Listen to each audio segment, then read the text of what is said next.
Okay students, good morning. आज हमारा new chapter है the pair of linear equation in two variables part one. Part one, इससे पहले हमने पॉलिनोमियल चैप्टर ख़त्म किया है। उसमें मैंने 5 क्लासेस में सारा चैप्टर को कवर अप किया है, सारे पॉइंट्स डिस्कस किए हैं जितने टॉपिक्स एग्ज़ाम में कवर होते हैं। और आज हमारा जो pair of linear equation in two variables है, ये भी रिलेटेड है पॉलिनोमियल से ही। सेम आपको जो चैप्टर है polynomial, pair of linear equation in two variables and quadratic equation, ये सिमिलर वे में है। अगर आपको एक अच्छे से समझ में आ जाएगा तो आप इन तीनों चैप्टर्स को कवर कर सकते हैं। तो हम आज पेयर ऑफ लीनियर इक्वेशन में देखेंगे कि हमने इससे पहले चैप्टर में देखा था कि पॉलिनोमियल में हमने एक देखा था कि लीनियर पॉलिनोमियल कैसे होता है। 2x + 4 समझिए इज इक्वल टू 0, ये लीनियर पॉलिनोमियल है। इसमें हमने इसको लीनियर इसलिए मांगा कि ये जो वेरिएबल है इसमें वेरिएबल है, कांस्टेंट है। ये वेरिएबल के साथ जो है आता है उसको बोलते हैं हम कोएफिशिएंट। ओके, तो वेरिएबल का जब पावर 1 होता है तो हम इसको लीनियर मानते हैं। तो यहाँ पे जब इस चैप्टर में बोला है linear equation of in two variables मतलब यहाँ पे एक वेरिएबल है तो हमें क्या करना पड़ेगा, इसमें एक और एक वेरिएबल ऐड करना पड़ेगा, क्योंकि इस चैप्टर का नाम ही जो बताता है आपको कि two variable any constant will be there. Okay, कोई भी कांस्टेंट रहेगा इसके साथ।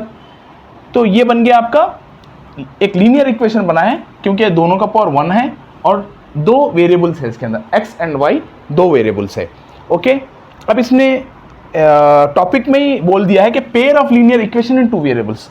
तो हमको इसको एक वेरिएबल नहीं एक इक्वेशन नहीं लेना है, हम इसको पेयर में लेंगे मतलब इसको ले लो 5x + 6y - 20 = 0। अब ये क्या बन गया, पेयर बन गया।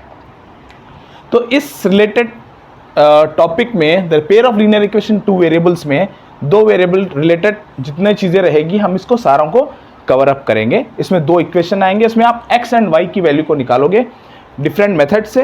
तो हम इसमें देख लेते हैं कि इसके क्या क्या मेथड्स होते हैं जिससे हम जो है इस इक्वेशंस को सॉल्व करते हैं। इसमें पहला मेथड आता है आपका मेथड क्या होता है, फर्स्ट आता है आपका ग्राफिकल मेथड मतलब आप ग्राफ में जो है वैल्यू सब्स्टिट्यूट करोगे और इसमें एक ग्राफ आएगा, उसमें आपको पता चल जाएगा कि किस टाइप का ग्राफ है। Okay, by using the linear equations. Okay, एक इस मेथड से आप इसको सॉल्व करोगे। दूसरा आप मेथड इसमें आएगा, दूसरा इसमें मेथड आ जाएगा आपका द एल्जेब्रिक मेथड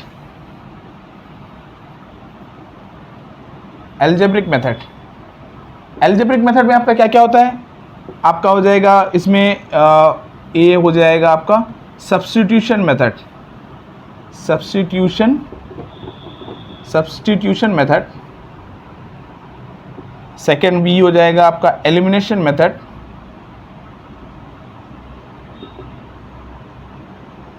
और आपका थर्ड हो जाएगा क्रॉस मल्टीप्लिकेशन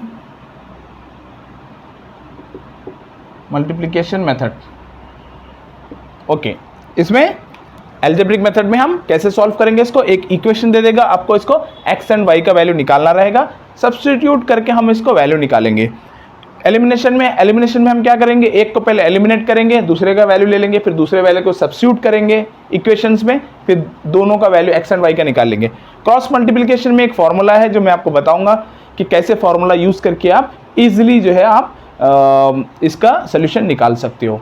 तो ये हमको तीन मेथड इंपॉर्टेंट है। एंड ग्राफिकल जैसे हमने लास्ट पॉलिनोमियल में किया था, ये यूज़ करके x की वैल्यू ली थी हमने, y हमको आ गया था, वो वैल्यूज़ को जो हम पुट करेंगे ग्राफ में तो हमको ये आ जाएगा, आपका ग्राफ आ जाएगा। तो इसमें जैसे हमने देखा था पॉलिनोमियल में, एक अगर हम ग्राफ लेते हैं तो लीनियर पॉलिनोमियल रहेगा, तो लीनियर पॉलिनोमियल में एक आपका जो है एक ही इसका स्ट्रेट लाइन आएगा ग्राफ, एक अगर इक्वेशन रहेगा तो स्ट्रेट लाइन आएगा ग्राफ। यहाँ पे 2 इक्वेशन है तो आपको 2 इक्वेशन रहेगा, तो या तो ये जो ग्राफ है आपका इसको इंटरसेक्ट करेगा। ओके, या तो ये ग्राफ कैसे आएगा, या तो ग्राफ क्या होगा, ये एक दूसरे के पैरेलल में आएगा ग्राफ। ओके, या तो ग्राफ आएगा आपका एक के अंदर कोइंसाइड हो जाएगा, दूसरा जो रहेगा पॉइंट जो है दोनों एक दूसरे के अंदर कोइंसाइड हो जाएगी। ओके, हम तीनों को डिस्कस कर लेते हैं।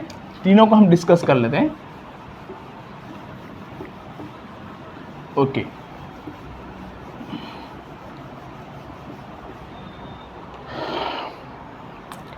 ग्राफिकल वे में हम डिस्कस करते हैं। आपको एल्जेब्रिक वे में आपको इसका थोड़ा सा मैं पॉइंट बता दूंगा। इसके लिए एक क्या है, फॉर्मूला है।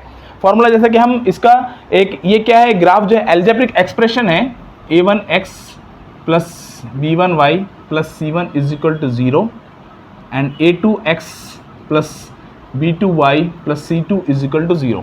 ये दो पेयर ऑफ लीनियर इक्वेशंस है in two variables. Okay, this is the general form of that one. ये क्या है, इसका जनरल फॉर्म है। जनरल फॉर्म जब आएगा तो इसको हम इसमें अगर ये a1 और a2 वैल्यू दोनों बराबर होता है, a1 a2 value is not equal to b1 b2, a1 a2 value अगर b1 b2 वैल्यू के इक्वल नहीं रहता है तो आपको इसको बस ध्यान में रखना है कि क्या होगा सिचुएशन। ओके, इसको हम बार बार यूज करेंगे तो आपको अच्छे से समझ में आ जाएगा। a1 by a2 value is not equal to b1 by b2 value. तो ये क्या होगा, इसको हम ग्राफिकल वे में बोलेंगे, ये जो है इंटरसेक्टिंग लाइंस है, इंटरसेक्टिंग लाइंस है ग्राफ में। ओके, हम इसको ग्राफ में कैसे इसको देखेंगे, ये इंटरसेक्टिंग लाइंस है। और आपका जो एल्जेब्रिक में आएगा, एल्जेब्रिक इसका यूनिक सॉल्यूशन है,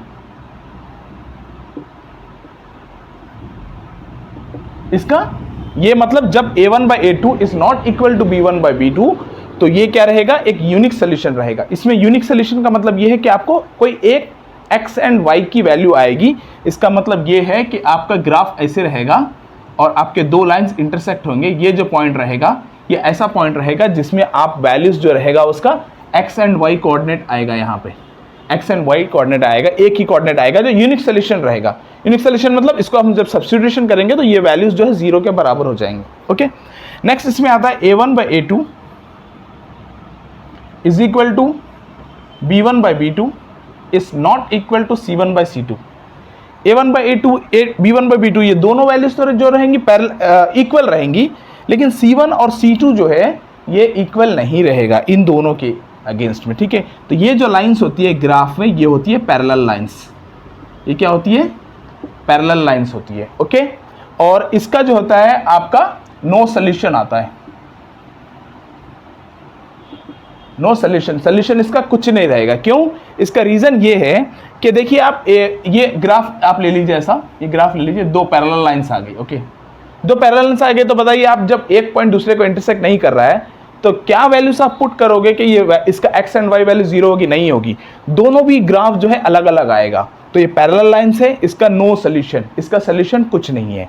तो अगर आगे हम देखेंगे क्वेश्चन में बोलेगा कि they are two pairs of lines which have no solution, तो आपको ये फॉर्मूला यूज करना है, a1 by a2 is equal to b1 by b2 is not equal to c1 by c2। Okay, इसमें और एक हो जाएगा, इसमें तीन फॉर्मूले आपको याद रखने हैं। a1 by a2 is equal to b1 by b2 is equal to c1 by c2। देखिए इसमें तीनों वैल्यूज जो है a1 b1 c1 a2 b2 c2 ये जो है दोनों एक दूसरे के बराबर रहेंगे रेशियो में। b1 by b2 बराबर रहेगा c1 by c2, तीनों वैल्यूज जो है बराबर में आएगा आपको। तो ये जो लाइंस होती है इसको बोलते हैं कोइंसिडेंट लाइंस, कोइंसिडेंट लाइंस। मतलब क्या होगा, एक ग्राफ रहेगा आपका, एक लाइन जहां पे आएगी दूसरी लाइन भी उसके ऊपर से जाएगी। ओके ओके, क्लियर है, ग्राफ में आपको मैंने समझा दिया है कोइंसिडेंट लाइन। इसका क्या हो जाएगा, इसका आपका आ जाएगा many infinite solutions, infinite solutions, इसको बोलेंगे हम इन्फिनाइट सॉल्यूशंस। इसका क्या आएगा, अलजेब्रिक में इन्फिनाइट सॉल्यूशन क्या होगा, क्योंकि हर पॉइंट पे दोनों ग्राफ जो है वो कोइंसाइड हो रही है, तो हर पॉइंट क्या रहेगा, आपको 0 आएगा। ठीक है, आपको इसमें समझ में आ गया। तो इसको जो ये जो यूनिक सॉल्यूशन होता है हम इनको इसको बोलते हैं कंसिस्टेंट, इसको और एक इसका लैंग्वेज में बोलते हैं कंसिस्टेंट, इसको बोलते हैं इनकंसिस्टेंट। इनकंसिस्टेंट मतलब ये जो है एक सॉल्यूशन है, दैट द फॉर्मूले में देगा कि the two pairs of lines are inconsistent. Okay, या दे देगा आर इनकंसिस्टेंट। इनकंसिस्टेंट दे देगा, मतलब इसका ये है कि ये दो पैरेलल लाइंस है, इसके लिए हम ये फॉर्मूला यूज करेंगे। इसके लिए आएगा the dependent and consistent, dependent and consistent, ठीक है। तो आपको 100% अगर इस चैप्टर को आपको अच्छे से समझना है तो ये आपको 3 चीजें जो है अच्छे से अपने दिमाग में बिठा लेनी है, ठीक है। आपको एक नोट्स में स्टार्टिंग में ही बना लीजिए, a1/a2 is not equal to b1/b2, इसमें it is a unique solution. a1/a2 is equal to b1/b2 is not equal to c1/c2, it means it has no solution, it is parallel lines. a1/a2, b1/b2, c1/c2 all are equal, it means that it has the infinite solutions और these are the coincident lines। अब हम next classes में इसको या आगे further अभी हम लेंगे कि इसको हम कैसे सॉल्व करेंगे। ग्राफ में भी हम सॉल्व करेंगे, अलजेब्रिक वे में भी हम यूज़ करके सॉल्व करेंगे। इसका हम दोनों तरीके से करेंगे। हम इसको पहले ले लेते हैं अलजेब्रिक वे में। अलजेब्रिक वे में आपको 3 मेथड से इसको सॉल्व करना है। There is a substitution method, elimination method and the cross multiplication method.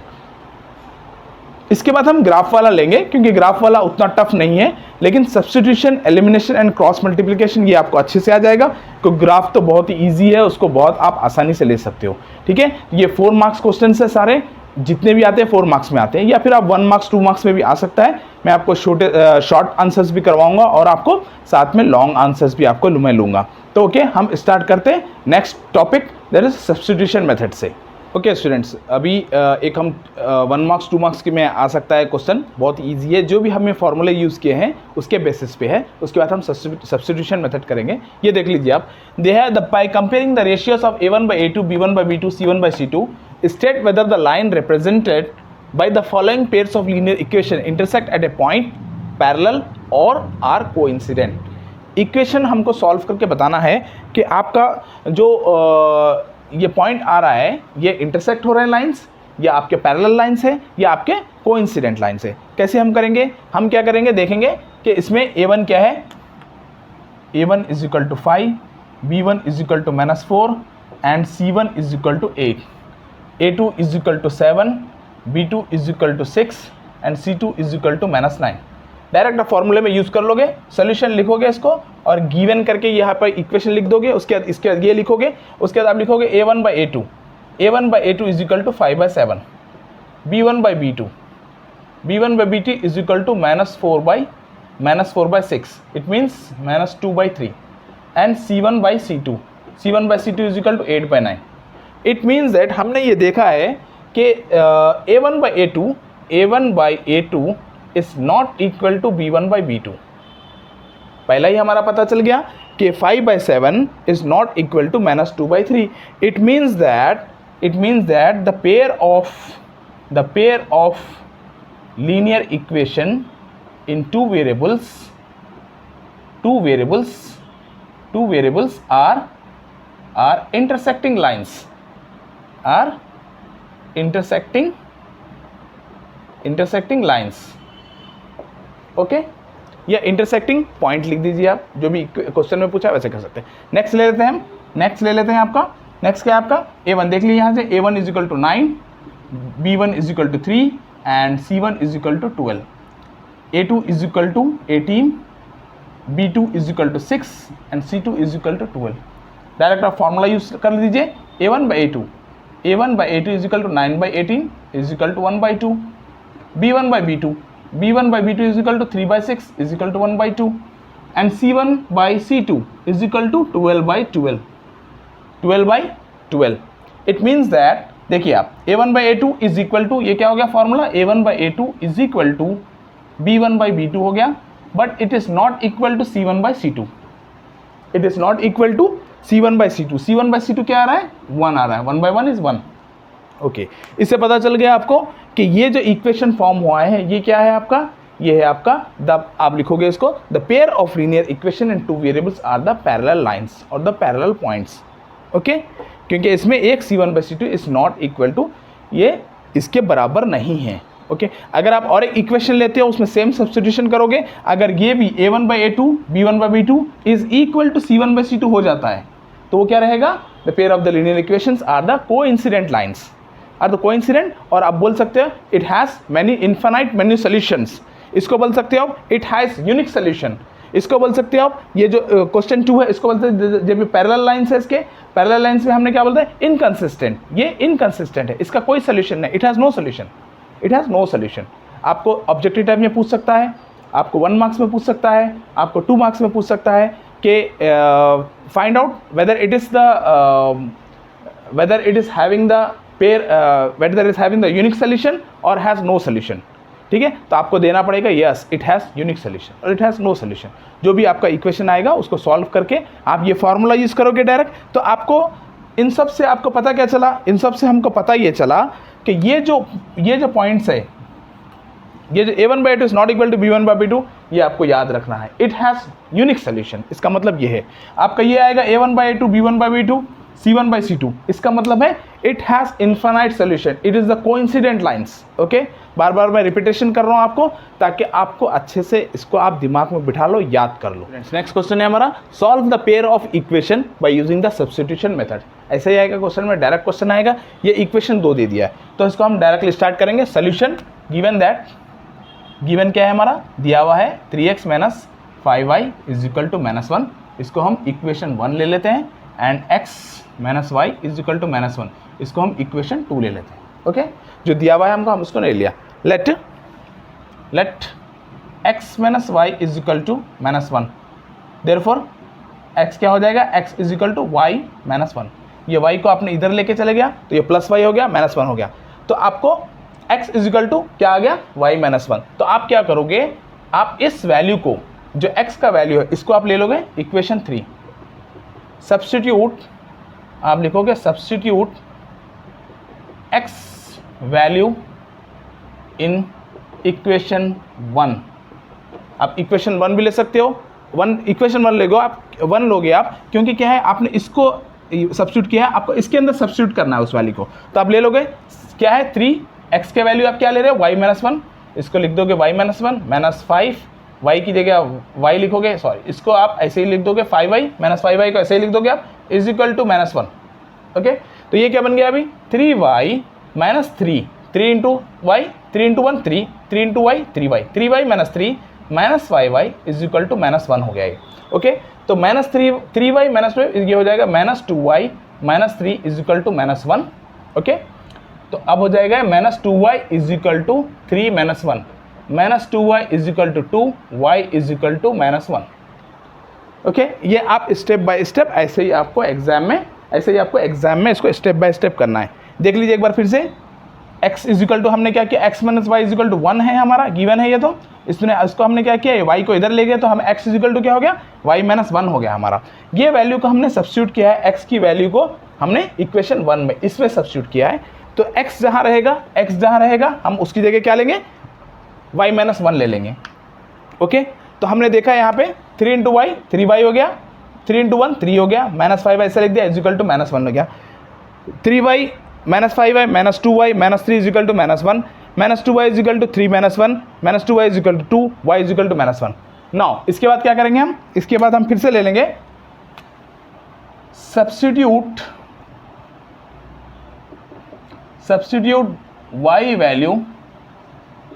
y value in equation 2। Equation 2 में आप सब्स्टिट्यूट कर लो, y का वैल्यू क्या है, -1 है हमारा, y इक्वेशन क्या है, x - y = -1, सो x क्या हो गया, x - -1 = -1, x + 1 = -1, x = ये +1 इधर जाएगा तो ये बन जाएगा -2। There is the solution is -2, -1, -2 x की वैल्यू हो गई, -1 हो गई आपकी y की वैल्यू। तो इसका आपने देख लिया कि आप जो है इसका सोल्यूशन किस सब्स्टिट्यूशन मेथड से कैसे निकल गया है। ओके, नेक्स्ट और एक क्वेश्चन ले लेते हैं हम सब्स्टिट्यूट। ओके, नेक्स्ट हमारा क्वेश्चन है, सेम है क्वेश्चन, सब्स्टिट्यूशन मेथड से ही हमको निकालना है। ये है equation 2x + 3y = 9, 3x + 4y = 5, तो इसको हम लिख देंगे सोल्यूशन। गिवन क्या है आपका, गिवन है 2x + 3y = 9 and 3x + 4y = 5, इसको हम इक्वेशन 1 मान लेंगे, इसको हम इक्वेशन 2 ले लेंगे। ओके, नाउ इसको आप ले लीजिए 3x + 4y = 5। ओके, तो 3x हो जाएगा आपका -4y + 5, ओके। 3x हो जाएगा आपका, 3x हो जाएगा -4y + 5, और x का वैल्यू हो जाएगा x = -4y + 5/3, ये वैल्यू होगा आपका, ये 3 आ गया, ओके। आप लिखोगे substitute x value in equation 1, okay. अब ये देखिए आप यहाँ पे जो मैंने लिया है इक्वेशन 2 को मैंने लिया है ना, हो गया कि इक्वेशन 2 को ले लिया, इक्वेशन 2 में से मैंने x का वैल्यू निकाला है। ऐसे नहीं है कि आप 1 को यूज़ नहीं कर सकते हो, आप 1 को भी यूज़ कर सकते हो, 1 को यूज़ करके आप जो है x का वैल्यू निकाल सकते हो। सेम वैल्यू आप 2 में सब्स्टिट्यूट करोगे तो आपको y का वैल्यू मिल जाएगा। तो ऐसे हम नेक्स्ट ले लेते हैं, इन इक्वेशन 1 लिया है हमने, तो इसको ले लेते हैं 2x + 3y = 9 हो जाएगा, ओके। आपको पता है x का वैल्यू क्या है, -4y + 5/3, तो आप लिखोगे यहाँ पे 2 × -4y + 5/3 + 3 = 9, ओके। लिख लिया आपने। अभी इसको हम सिंप्लीफाई कर लेंगे, ये क्या हो जाएगा, -8y + 10 / 3 + 3y = 9, ये आ गया आपका। यहाँ से देखिए 2 × 4y -8y +++, 2 5 10 / 3 + 3y = 9। अब हम इस इक्वेशन यहाँ पे आ गए। अब इसको कैसे करोगे आप इसको एलसीएम ले लोगे, एलसीएम आ जाएगा 3 3 कैंसिल हो गया, ये हो जाएगा -8y + 10 + 1 3 = 3, 3 × 3 9, 9y = 9 हो गया, ओके।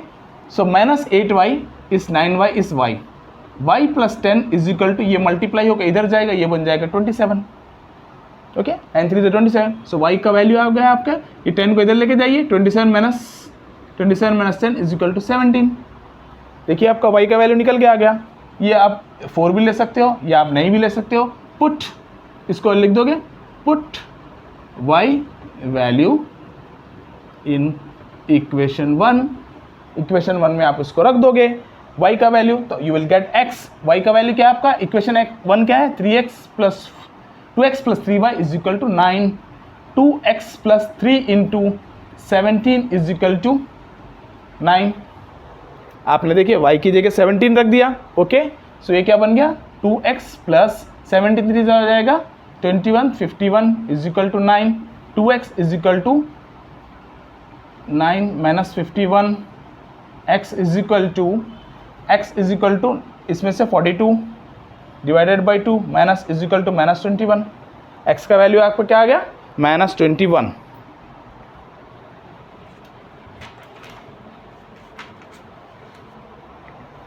ओके। तो यहाँ पे लिख दोगे आप, क्या लिख दोगे, therefore the solution is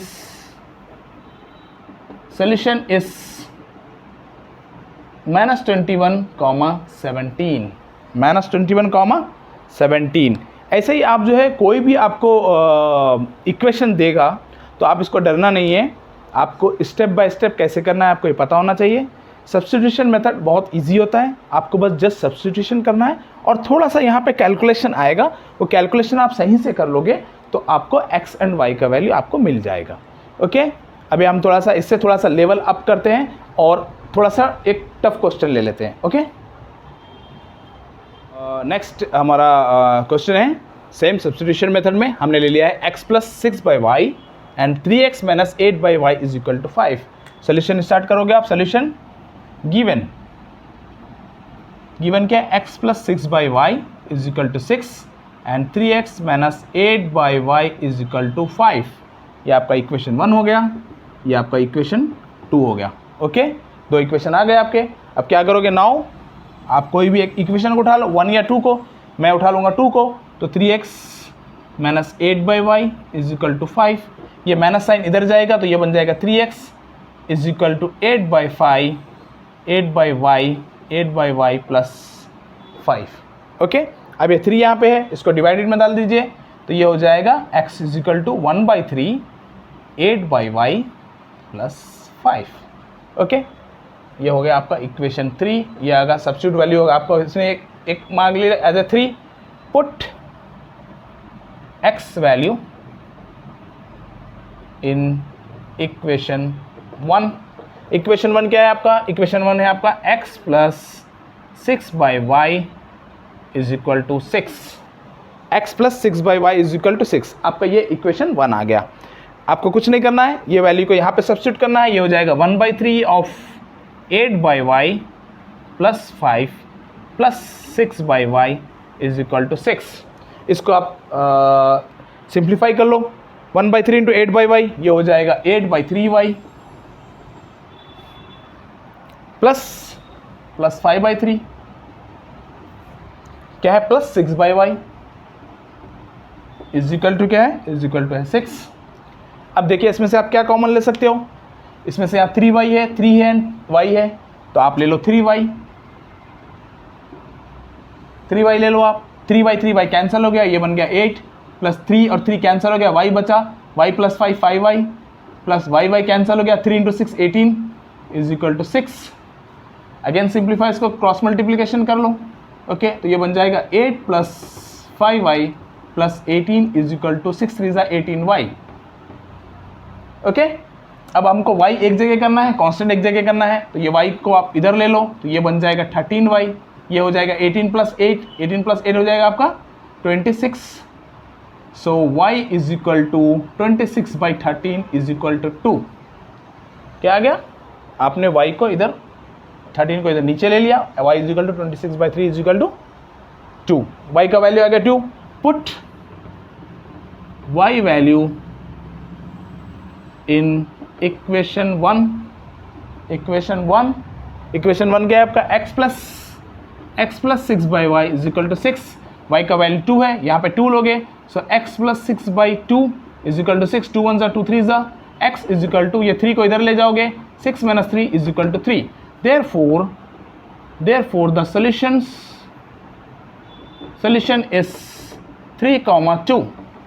3,2। therefore the solution is 3,2। 3 ये आ गया, 2 ये आ गया। देखा आपने, कुछ नहीं है इसमें, थोड़ा सा आपको सिंप्लीफिकेशन करना है, वो आपको आराम से करना है। आपको पता होना चाहिए इसका एलसीएम कैसे निकालते हैं, इसका एलसीएम निकाल के इसको कैसे नॉर्मलाइज करते हैं। ओके, अगर आपको यहाँ से ये पार्ट अगर आपको क्लियर नहीं तो मैं एक बार फिर से एक्सप्लेन कर देता हूँ। ये देखिए 8/3y plus 5/3 plus 6/y is equal to 6। इसमें आप देखेंगे 3y 3 और y तीनों में क्या कॉमन है? 3y कॉमन है। ठीक है, तो 3y आ गया। आप इसको किससे मल्टीप्लाई करोगे? 3y से। 3y 1 ज़ा 3y, आपका 1 आ गया। 1 को ऊपर न्यूमरेटर से मल्टीप्लाई करोगे, 8 हो गया, यहाँ पे हमने 8 लिख दिया। ओके, फिर से आप 3y ले लोगे। 3y किससे मल्टीप्लाई करोगे? 3 से। 3 1 ज़ा 3, क्या आपका बच गया? y। ओके, 3 1 ज़ा 3 हो गया, बचा क्या आपका? y। ओके, 3 1 ज़ा 3 हो गया, बचा क्या आपका? y। तो ये y को आप जो है ऊपर वाले से मल्टीप्लाई करोगे। नहीं, इसको ऐसे नहीं करोगे आप, इसको होगा ही ऐसे। 3y/3 होगा, 3 3 कैंसिल हो गया। ये ऊपर वाले को आप मल्टीप्लाई करोगे 5 से, तो ये हो जाएगा 5y। ओके, ऐसे ही ये 3y है, 3y divided by y cancel हो गया। ये 3 को मल्टीप्लाई करोगे ऊपर के न्यूमरेटर से 6 से, ये बन जाएगा 18। ओके, तो इस वे में करोगे आप, यहीं पर करने सिंप्लीफाई में इजी रहेगा। ये 3y कैंसिल हो गया, तो ये ऊपर 8 लिख दिया आपने। ये 3 यहाँ पे रहे, यहाँ पे 3y है, ये y को इसके साथ मल्टीप्लाई कर दो 5y। ये y और y यहाँ पे कैंसिल हो गया, 3 बचा, 3 इंटू 6 कर दो 18। ओके, बाकी का जो सिंप्लीफिकेशन है वो नॉर्मल है। Okay, the solution is 3/2। Next एक और क्वेश्चन ले लेते हैं हम। ओके स्टूडेंट्स, नेक्स्ट हमारा जो क्वेश्चन है, इसमें देखिए यहाँ पे थोड़ा सा चेंजेस लाया है इसने। इसको क्या किया? 0.2 कर दिया, इसको x कर दिया 0.3 एंड 1.3, इसको पॉइंट में दिया है इसने। तो हम इसको सिंप्लीफाई करके कैसे कर सकते हैं? इसको हम कर देंगे सोल्यूशन, गिवन है 0.2x plus 0.3y is equal to 1.3। अगर हम पॉइंट हटाते हैं तो आपको पता है हम क्या करते हैं, पॉइंट की जगह 1 लिखते हैं, इसको 0 ले लेते हैं। इसको भी पॉइंट की जगह 1 लिखेंगे, 0 ले लेंगे। इसको भी पॉइंट की जगह 1 ले लोगे, 0 ले लोगे। तो ये क्या बन गया? अभी ऊपर का क्या बन गया? 2x/10 plus 3y/10 is equal to 13/10 हो गया है। अब ये देखिए, इसको एलसीएम लोगे तो ये 10 बन गया। 10 की जगह 1 ले लिया हमने, 10 और 10 कैंसिल हो गए, 2x आ गया प्लस 3y आ गया, और ये हो गया 13/10। ये 10 और ये 10 कैंसिल हो गया, तो ये क्या बन गया? इक्वेशन इक्वेशन बन गया 2x plus 3y is equal to 13। तो यहीं पर हम आप इसको समझ सकते हैं। एग्जाम में आपको ऐसे करना है, एग्जाम में आपको ऐसे करना है, लेकिन आपको इसको यहाँ पे समझ लीजिए, ये पॉइंट को जब हटाओगे, दोनों जगह पॉइंट है, यहाँ पर भी पॉइंट है, तो ये जब दोनों पॉइंट हटाओगे, ये पॉइंट के साथ हटाओगे तो ये बन जाएगा 2x 3/13, ये बन जाएगा 4x 5/23। तो इसको हम कैसे लिख सकते हैं, 4x plus 5y is equal to 23। ये बन गया आपका इक्वेशन 1, ये बन गया आपका इक्वेशन 2। बाकी का जो इसमें जो स्टेप्स है वो नॉर्मल, इससे पहले जो हमने अभी क्वेश्चंस को, प्रॉब्लम को सॉल्व किया है, सेम ऐसे ही है, इसमें कुछ ज़्यादा डिफरेंस नहीं है। तो आप इसको ईजिली सॉल्व कर सकते हो, ये मैं नहीं करा रहा हूँ, ये आप इसको सॉल्व करोगे। ओके, एक हम थोड़ा सा और एक अलग टाइप का क्वेश्चन है, उसको ले लेते हैं, सब्स्टिट्यूशन मेथड्स। नेक्स्ट जो क्वेश्चन है हमारा वो थोड़ा सा डिफरेंट है। अभी तक हम जो क्वेश्चन करते आ रहे थे वो a1x plus b1y plus c1 is equal to 0, a2x plus b2y plus c2 is equal to 0 इस फॉर्म में था, तो हम उसको सॉल्व कर रहे थे। तो यहाँ पे जब आप देखते हो तो यहाँ पे देखिए a1x प्लस b1y है, c1 नहीं है। ओके, 0 है, c1 क्या है आपका, 0 है। ओके, तो हम जो भी अभी तक सॉल्यूशंस निकाल रहे थे उसका एक सोल्यूशन आ रहा था, that is a unique solution आ रहा था। इसका मतलब ये है कि ये जो दो लाइंस है, जो दो इक्वेशंस आपको दिया है, ये इंटरसेक्टिंग लाइंस है। ओके, जब इसका एक कोई यूनिक सोल्यूशन आता है, इसका मतलब ये है कि उस सोल्यूशन को आप जब सब्स्टिट्यूशन करते हो तो उसका वैल्यू 0 आना चाहिए। ओके, एक एग्जाम्पल के लिए मैंने आपको यहाँ पे एक क्वेश्चन लिखा है, 3x plus 4y is equal to 25, 5x minus 6y is equal to -9। ये दे इक्वेशन है, इसका जो यूनिक सोल्यूशन है वो है 3,4। इसका मतलब ये है x का वैल्यू 3 है, y का वैल्यू क्या है, 4 है। आप इस वैल्यूज को यहाँ पर सब्स्टिट्यूट कर दीजिए, 3 3 3 into 3 plus 4 into 4 is equal to 25। तो ये आ गया 9 प्लस 16 इज इक्वल टू 25। तो ये हो गया आपका 25 इधर लाइए, -25 इज इक्वल टू 0। ठीक है, जब आप इस वैल्यूज को सब्स्टिट्यूट करते हो तो आपका आंसर 0 आता है। ऐसे ही आप इस वैल्यू को इसमें सब्स्टिट्यूट कीजिए, आपको 0 आंसर आएगा ही आएगा। ओके, इसका यूनिक सोल्यूशन जब आता है तो उसके जो x एंड y वैल्यू होते हैं वो सब्स्टिट्यूशन आप जब करते हो तो x की वैल्यू y की वैल्यू दोनों को, तो आपका आंसर 0 आएगा। अभी हम क्वेश्चन में आ जाते हैं। यहाँ पे दिया √2x plus √3y is equal to 0, √3x minus √8y is equal to 0।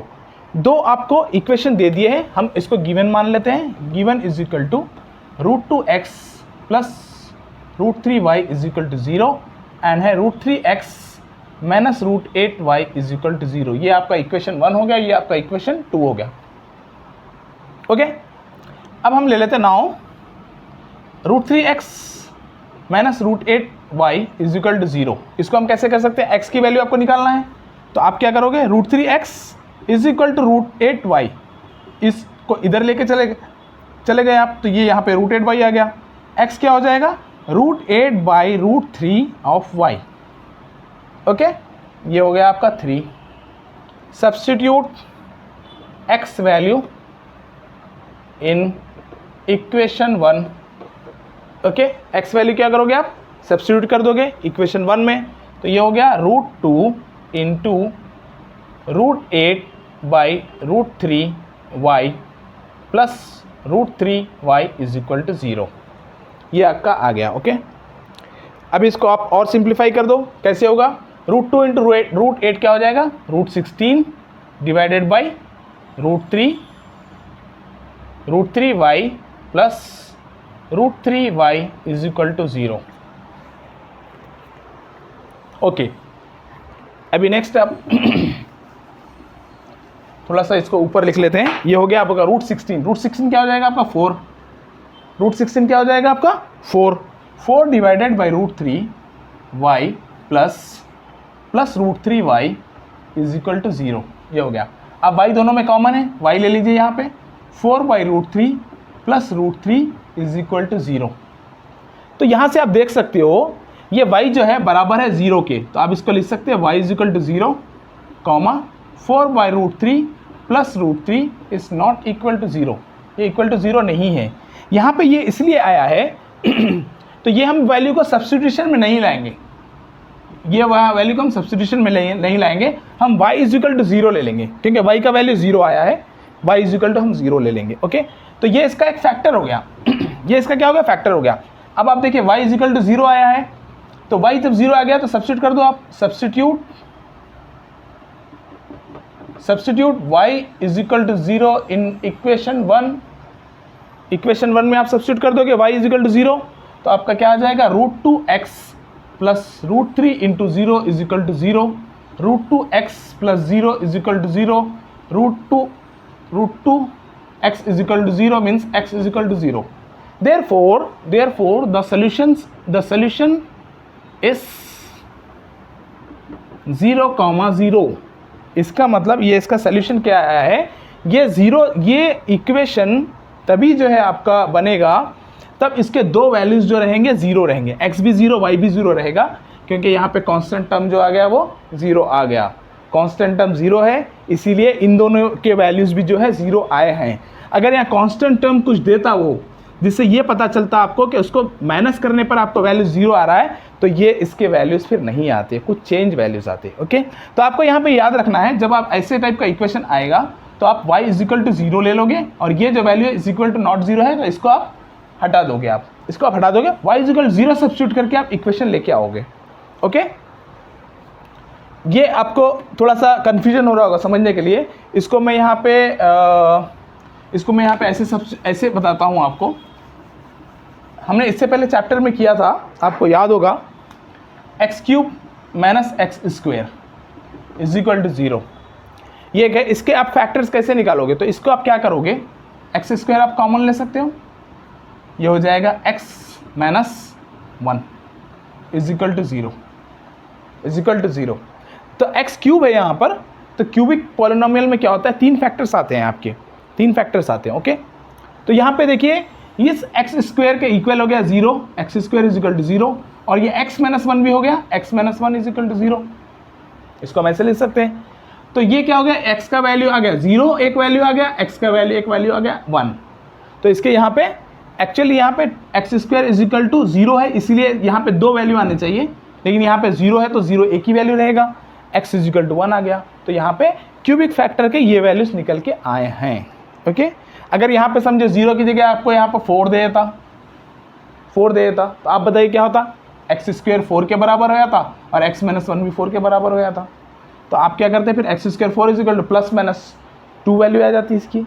तो ऐसे आपको समझने के लिए मैंने ये बताया है. ठीक है, अभी जो हमने क्वेश्चन में सॉल्व किया है, y का वैल्यू हमने 0 कैसे लिया है, इस तरीके से लिया है.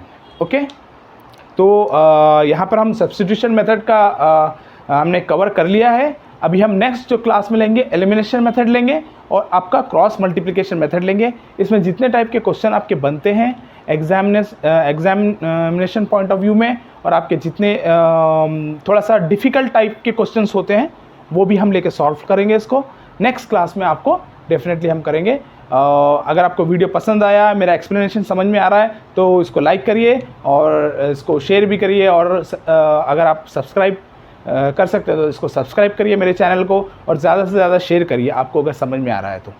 Thank you very much for watching my videos. Thank you.